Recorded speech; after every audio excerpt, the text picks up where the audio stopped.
Ibu-ibu, mau lihat pelitnya ibu? Coba kalau dia beli sayur. Hobi memang dia nawar. Kalau dia ke pasar, beda 1000, dia kelilingi tuh pasar. Beda 1000 tuh dia kelilingi. Bu, halo ibu. Bu, kalau ibu belanja di Trans Studio, Trans Mall, atau Alfamidi, Alfamart, tawar apa tidak? Tidak. Tawar apa tidak? Tidak. Coba kau tawar, dibilang ke orang gila. Lalu pedagang kasihan yang sesama kita pribumi, datang naik sepeda motor, kadang kala sepeda, dia datang, dia sudah panggil kita, ya Bu Haji, Bu Haji makin cantik aja, masih nawar. Apa namanya kalau bukan pelit? Sudah enaknya itu. Berapa mas? 10.000 Bu Haji. 11.000 ya. Mantap. Kalau kan ibu-ibu yang suka nawar, kalau bapak-bapak kan tidak suka nawar ya. Ini ibu-ibu tuh suka betul nawar. Bu, ibu mau ndak suaminya diambil orang? Mau? Silahkan pelit. Orang pelit itu tidak ada yang suka. Bahkan orang pelit sekalipun tidak suka sama orang pelit. Benar pak. Begitu jeleknya itu sifat pelit, tidak ada yang suka. Coba saya tanya, bapak-bapak senang tetangga dermawan atau pelit? Ibu-ibu senang suami yang pelit atau dermawan? Senang mantu yang pelit atau dermawan? Teman-teman yang pelit atau dermawan? Dermawan, tidak ada orang suka orang pelit. Bahkan orang pelit pun tidak suka sama semuanya pelit. Jangan kau ke rumahnya, pelit dia itu, padahal dia juga pelit. Begitu jeleknya itu sifat pelit. Demi Allah, tidak ada orang bangkrut gara-gara sedekah. Adakah pernah bapak dengar, mas, tuh yang di sudut rumah di komplek, tuh kaya betul dulu Ustadz, cuma karena dia rajin sedekah, bangkrut. Ada? Tidak pernah. Biasa kita ini sangka buruk kepada Allah. Tidak mau bersedekah karena sangka buruk. Nanti saya makan apa? Nanti saya makan apa? Jangan cemas rezeki. Jangankan diambil orang. Tertukar saja tidak. Cicak aja dijamin rezekinya. Tahu cicak? Tahu? Cicak makan apa ibu? Masuk akal enggak? Enggak masuk akal. Gimana caranya? Satu di dinding, satu terbang. Di mana ketemu? Enggak ada terminalnya. Kalau pesawat terbang, kita jalan, ada ketemunya di mana? Di bandara. Ini cicak satu terbang, satu di dinding. Di mana ketemunya? Tapi lagu kita waktu kecil kan, cicak-cicak di dinding, diam-diam merayap, datang seekor nyamuk. Nyamuk yang datang. Nyamuk yang datang. Allah jamin rezekinya. Lagu tidak bilang cicak lompat ke nyamuk. Setengah mati cicak, kasihan. Iya kan? Itu cicak, tidak sarjana, tidak punya kursus, tidak ada kaki, tidak ada otaknya, tidak cerdas, bisa hidup. Apalagi ibu, jangan pelit. Sedekah, Allah sudah jamin rezekimu. Bu, ada suaminya mulai selingkuh? Ada? Tidak usah curhat sama tetangga, apalagi curhat di Facebook. Tak kusangka kau begitu. Pret, beleng-beleng.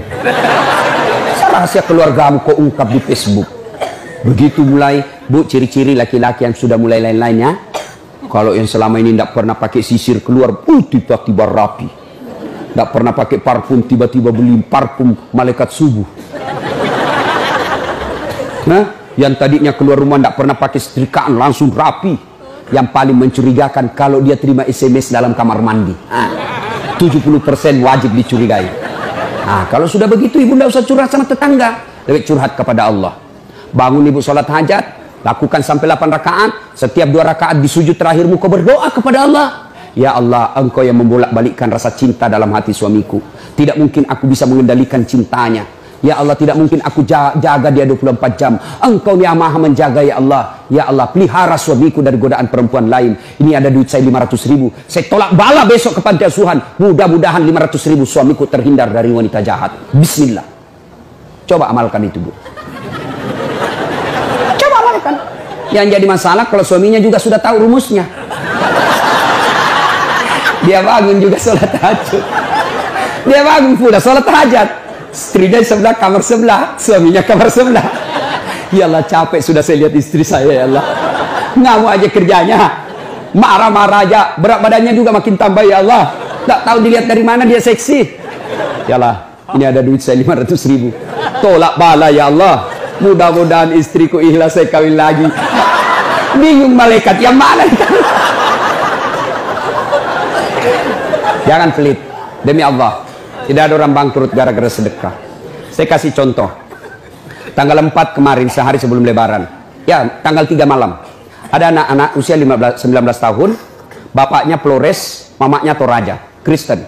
Karena sering dengar ceramah saya di YouTube, akhirnya dia memutuskan diri masuk Islam. Desember kemarin, 19 tahun. Tanggal 3 malam, dia DM ke saya di Instagram. Ustaz, saya ini dicerita cara mualafnya. Kemudian besok sudah mau lebaran, saya belum punya baju baru Ustaz. Saya lihat Ustaz ini bagus-bagus bajunya. Di mana belinya Ustaz? Saya bilang sebenarnya baju saya tidak dibeli, bikin sendiri. Tapi yang lebih sebenarnya lagi, bukan baju yang bagus, saya yang gagal. Ya, sudahlah. Saya butuh baju lebaran. Saya bilang, kau datanglah ke rumah saya. Saya sediakan, kau pilih bajuku yang kau suka. Dia pakai tongkat, turun dari taksi. Wih, kasihan saya. Kenapa kakimu, Dek? Ternyata diamputasi kakinya. Dia singgah sholat asar, ditabrak mobil. Saya bilang, berat betul hidupnya ini anak. Diusir dari orang tuanya, Pak. Diusir, sekarang tinggal di masjid. Tidak disetujui, hanya dia sendiri masuk Islam. Diusir.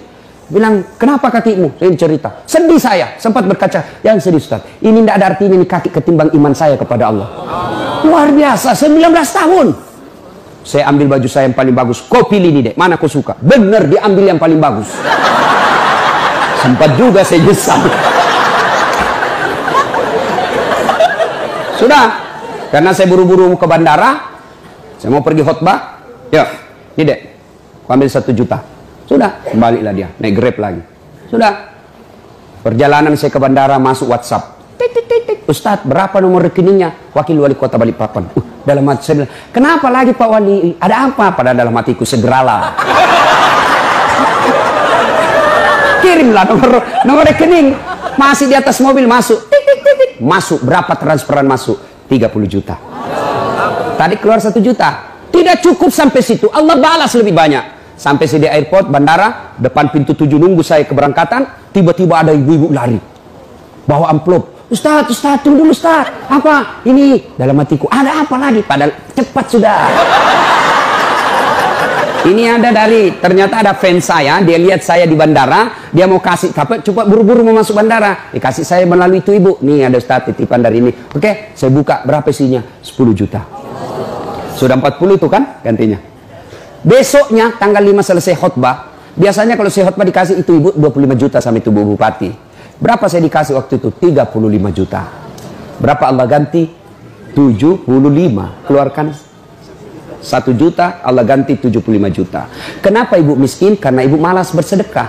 Selalu berkeyakinan saya miskin. Maka Allah, ana indasani abdibi. Saya tergantung sangkanya hambaku. Kalau kau sangka tidak mampu, maka kau kasih tidak mampu. Sedekah ibu. Allah tidak lihat 1 jutanya. Allah tidak lihat 100 ribunya. Yang Allah mau nilai, kamu sedekah enggak 1 hari ini. Jangan pernah lewatkan maghrib tanpa sedekah di hari itu. Coba amalkan. Coba. Kenapa kita tidak bisa umroh? Karena selalu yakin saya tidak mampu. Maka Allah, ya sudah, kau yakin tidak mampu. Sedekah. Pulang ini kau sedekah sama tetanggamu. Cari orang miskin. Cari janda-janda tua. Tidak usah janda muda. Banyak yang bisa selamat. Jelas? Salatullah, salamullah ala toha rasulillah. Salatullah, salamullah ala yasin habibillah. Nah, sudah banyak sebenarnya penyakit hati, tapi waktu yang terbatas. Saya cuma bilang waktu yang terbatas. Saya ada acara di Bandung ibu jam 10. Saya ini orang kampung. Saya tidak tahu Bogor ke Bandung jauh. Saya pikirnya 1 jam. Inilah kalau kita pakai pulsa lokal. Saya orang kampung, tidak tahu saya. Oh ternyata jauh. Nah saya harus segera selesaikan. Insya Allah kalau panitia ngundang saya lagi ke sini, saya datang lagi. Insya Allah ya. Nah, ini penyakit hati. Sekarang gimana cara mengobatinya? Ala bizikrillahi tatma'innul qulub. Ketahuilah dengan berzikir mengingat kepadaku, maka hatimu akan jadi tenang. Jadi kalau kita punya penyakit hati, maka datang di majelis zikir Al-Ihya ini. Ini salah satu caranya. Memang ibu tidak dapat voucher, memang ibu tidak dapat undian, tapi apa yang ibu dapat? Ilmu tapi ilmu tidaklah terlalu menolong ketika ilmu itu tidak diamalkan. Amalkan yang Bapak Ibu tahu, maka Allah akan berikan ketenteraman jiwa, ketenangan hati. Kalau hati sudah tenang, itulah kekayaan kita yang paling baik.